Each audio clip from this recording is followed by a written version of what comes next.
Mėnuo, kai viskas dar atrodo truputį sustingę, lyg kažko lauktum. Galbūt tu ir lauki, kol kažkas įvyks, kol kažkas tavyje pagaliau prabus. Aš irgi dažnai laukiu, bet kuo ilgiau gyvenu, tuo geriau suprantu. Stebuklai dažniausiai vyksta ne tada, kai jų laukiame, o tada, kai tyliai mokomės paleisti.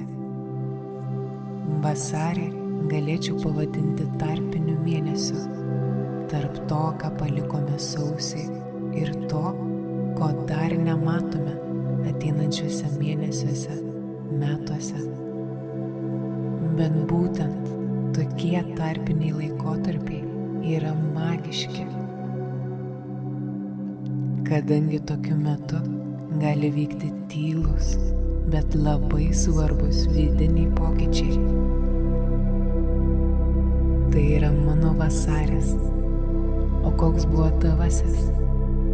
Galbūt tiesiog tarp eilučių jau prasidėjo kažkas naujo.